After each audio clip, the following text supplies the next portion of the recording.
အားလုံးပဲမင်္ဂလာပါအခုတစ်ခါခောက်ပြပေးတော့မှာကတော့တကယ်ခုံနိုင်တဲ့ဖားရုပ်လေးပဲဖြစ်ပါတယ်အရင်ဆုံးကျွန်တော်တို့ထိုင်းခွန်းတဲ့အတိုင်းနှစ်ဖက်ကိုဒီလိုခောက်လိုက်ပါမယ်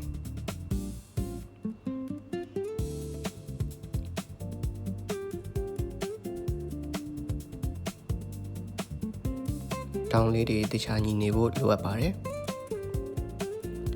အဲ့လိုခောက်ပြီးသွားပြီဆိုရင်ကျွန်တော်တို့နောက်တစ်ခေါက်ဒီလိုမျိုးလေးပြန်ခောက်ပေးလိုက်ပါမယ်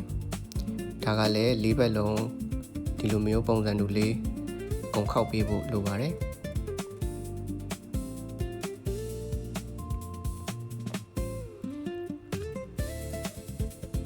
တုံးရမယ့်စာရွက်ကတော့ကျွန်တော်ဒီမှာပါတဲ့အတိုင်းပေါ့နော်အကုန်လုံး၄ဘက်လုံးညီနေရမယ့်စာရွက်မျိုးလေးလိုအပ်ပါတယ်ရှေ့ရဗီဒီယိုအတိုင်းပဲပေါ့နော်ကျွန်တော်သုံးတာကတော့20စင်တီမီတာပေါ့နော်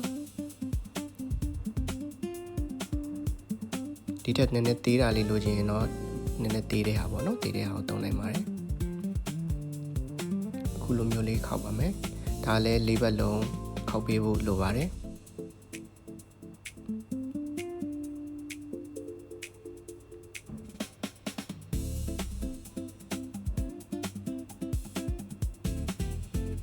ပထမဆုံး tree gun ပုံလေးပေါ့နော်အပေါ်ခောက်ပြီးသွားရင်သူ့ကိုပြန်ပြီးတော့ tree gun သေးလေးတက်ခောက်ပြီးရင်သူ့ကိုလိပ်ပြီးတော့အပေါ်တင်လိုက်မယ်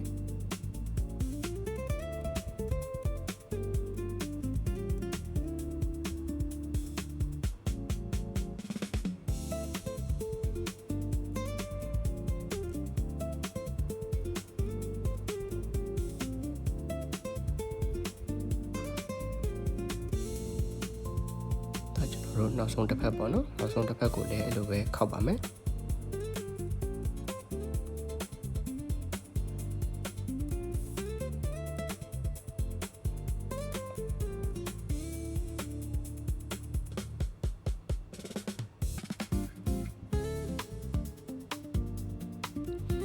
အကုန်လုံးပြီးသွားပြီဆိုရင်ကျွန်တော်တို့နောက်တစ်ဆင့်သွားမယ်ပေါ့နော်နောက်တစ်ဆင့်မှာတော့သူ့ရဲ့ဒီတောင်းအနေပေါ့နော်တောင်းအနေရဲ့အတွင်းဘက်ကိုခုလိုမျိုးလေးခောက်လိုက်ပါမယ်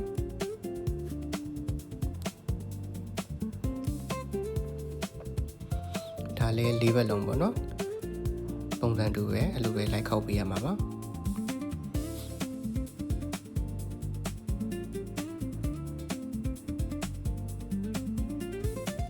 နည်းနည်းခောက်များပြီးတော့ထူသွားတဲ့အတွက်ပေါ့နော်ခောက်ရိုးလေးကျိုးအောင်လို့တခြားခောက်ပေးဖို့လိုပါတယ်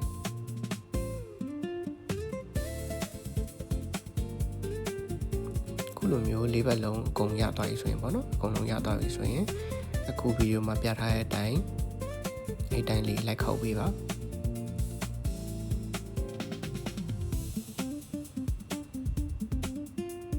တခြားလေးပြပြနေအောင်ဖိပေးဖို့လိုပါတယ်အဲ့လိုပြီးသွားရင်ကျန်တဲ့နှစ်ဖက်ကိုလည်းအဲ့လိုမျိုးလေးလိုက်ခောက်ပေးပါမယ်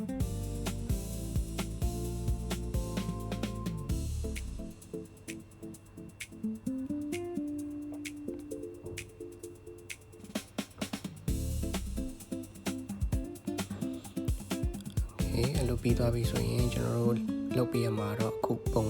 ဗီဒီယိုတိုင်းပေါ့နော်ဗီဒီယိုထဲမှာပါတဲ့အတိုင်းအဲ့လိုမျိုးလေးခောက်ပေးလိုက်ပါမယ်အတွင်းထဲကိုပေါ့နော်အတွင်းထဲကိုခောက်ပေးလိုက်ပါမယ်ပထမဆုံးသူ့ကိုနည်းနည်းခောက်လို့ရအောင်ကျဲသွားအောင်ပေါ့နော်ဟာပေးလိုက်မယ်ပြီးသွားရင်အတွင်းကိုဒီလိုမျိုးထိုးထည့်ပြီးတော့ခောက်ပေးလိုက်ရမှာပါဒါကတော့ဖားရဲ့ပါးစပ်ပိုင်းလေးပေါ့နော်ပါးစပ်ပိုင်းလေးရပါပြီ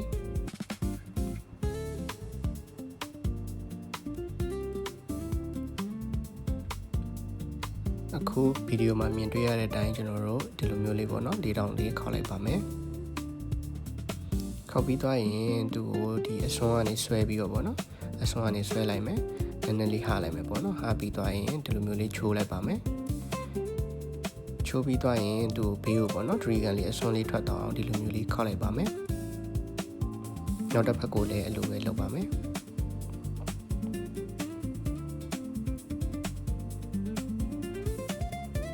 ခုဆိုရင်တော့ကျွန်တော်တို့နှစ်ပတ်လုံးရသွားပါပြီရသွားရင်အခုကျွန်တော်ဗီဒီယိုမှာပြထားတဲ့အတိုင်းမျိုးလေးပေါ့နော်သူ့ကိုအပေါ်ကိုလှန်လိုက်ပါမယ် လှမ်းပြီးသွားရင်ခုကျွန်တော်ပြထားတဲ့အတိုင်းမျိုးလေးဒီလိုမျိုးလေးဖိလိုက်ပါမယ်ဟိုဘက်ကိုလည်းအဲ့လိုမျိုးလေးပဲလုပ်ပေးရမှာပါအဲ့လိုပြီးသွားရင်ကျွန်တော်တို့ဒီပေါ့နော်အနားလေးကိုဒီလိုမျိုးလေးပြန်လည်ခောက်လိုက်ပါမယ်ဒါဖားရဲ့ခြေထောက်ပေါ့နော်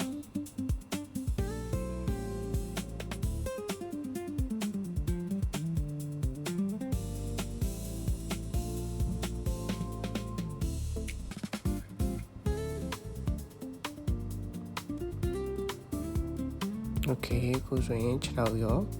ခေါင်းလေးရောရသွားပါပြီခုနောက်ဆုံးတစ်ဆင့်ပဲကျန်ပါတော့တယ်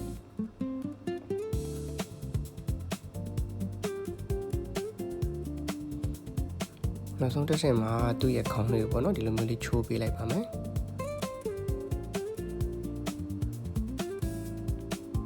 ပြီးသွားရင်သူ့ရဲ့ဟာလေးကိုနည်းနည်းလေးဟာလိုက်မယ်ဟာပြီးသွားရင်သူ့အတွင်းထဲကိုပေါ့နော်မျိုးလေး၄တောင်လေးကြာအောင်ခောက်ပေးလိုက်မယ်ပြီးတော့ရင်ဘေးကကောင်လေးနဲ့ပြန်ပြီးတော့ဖိလိုက်ပါမယ်ဒါဆိုရင်ဖားရဲ့ကောင်ကပေါ့နော်သူရဲ့တကယ်ခက်စင်စင်လေးပေါ့နော်အဖျားချွန်နေရမျိုးမဟုတ်ဘဲနဲ့ခုလိုရတော့ပါပြီဒါကတော့ကျွန်တော်ဒီတိုင်းပဲပေါ့နော်ရှောက်ပြီးတော့ခြေလိုက်တာပါတေချာလေးလှုပ်ရင်လည်းရပါတယ်စက်ကူကိုမျိုးလုံးပုံစံလေးညှက်ပြီးတော့ပေါ့နော်တေချာလေးကပ်ပြီးရင်လည်းရပါတယ်ခုဆိုရင်တော့ဖားလေးရတော့ပါပြီအားလုံးပဲကျေးဇူးတင်ပါတယ်